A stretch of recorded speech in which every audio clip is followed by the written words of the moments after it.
बहन अनमोल जी, एक बार जोरदार तालियों के साथ अभिनंदन मित्रों।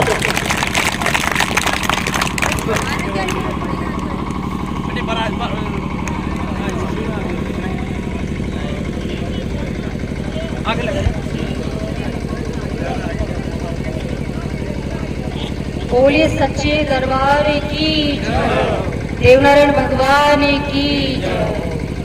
सबसे पहले तो मैं यहाँ पर विराजमान सभी भक्तों का, सभी ग्रामवासियों का बहुत बहुत धन्यवाद देना चाहती हूँ, ताकि सबने मिलकर इतना अच्छा स्वागत किया, उसके लिए बहुत बहुत धन्यवाद। भगवान से मैं हमेशा यही प्रार्थना करती हूँ कि सब ग्रामवासियों को सब परमात्मा सदा खुश रखे, निरोगी रखे, स्वस्थ रखे, सबका कल्याण करे। और ये मनुष्य जीवन बड़ा ही अनमोल जीवन है, इसका कोई भरोसा नहीं है कि हम परमात्मा ने 84 लाख योनि में भटकने के बाद में परमात्मा की जब बड़ी असीम कृपा होती है, जब जाकर ये मनुष्य जीवन मिलता है, ये मनुष्य योनि प्राप्त होती है। और जब परमात्मा की कृपा हुई है, जब जाकर ये मनुष्य योनि प्राप्त हुई है, अन्यथा परमात्मा चाहता तो हमें और कुछ भी बना सकता था, लेकिन उनकी अति विशेष कृपा हुई है, जब जाकर हमें ये मनुष्य योनि प्राप्त हुई है। और इसे ऐसे ही व्यर्थ में नहीं गंवाना चाहिए, क्योंकि पल भर का भी भरोसा नहीं है।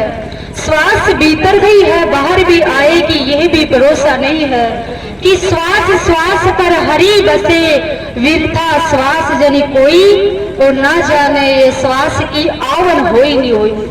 कि श्वास भीतर गई है, बाहर भी आएगी नहीं आएगी, पल भर का मनुष्य का पता नहीं है। लेकिन हम हमारा पूरा मनुष्य, पूरा जीवन हमारा ऐसे ही व्यर्थ में निकाल देते हैं। इसलिए हमें कम से कम उस परमात्मा के नाम का स्मरण करना चाहिए, जिस परमात्मा ने हमने इस पृथ्वीलोक पर भेजा है, उसके नाम का गुणगान करना चाहिए कि राम नाम की लूट है, लूट सके तो लूट, और अंत काल पछताएगा जब प्राण जाएगा छूट।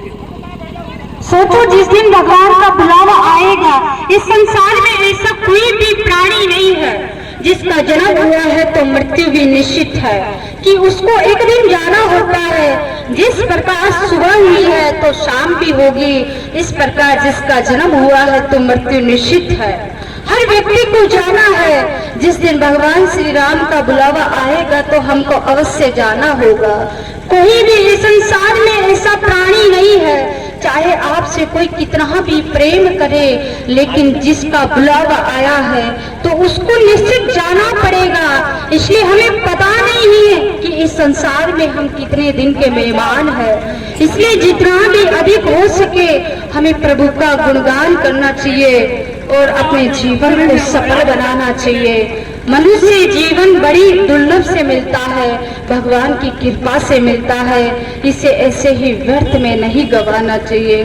और अपने सभी बालकों को पढ़ाना चाहिए, बच्चा बच्ची में भेदभाव नहीं करना चाहिए। पढ़ा लिखा के बच्चों को आगे बढ़ेंगे, आपके गांव का, आपका देश का, आपके समाज का, सबका नाम रोशन करेंगे। इसलिए बच्चों को पढ़ा लिखा कर आगे बढ़ाना चाहिए। छोटी बाल्य अवस्था में उनका विवाह भी नहीं करना चाहिए, ये भी बहुत, क्योंकि जीवन का पता नहीं आगे क्या, इसलिए वो पढ़ लिख कर अपने पैरों पे खड़े हो जाएंगे तो बहुत अच्छी बात है। और हर माँ बाप की सेवा करनी चाहिए। सभी, चाहे पुत्र हो या पुत्री हो, उन्हें अपने माँ पिता की सेवा करना भी बहुत बड़ा धर्म हो।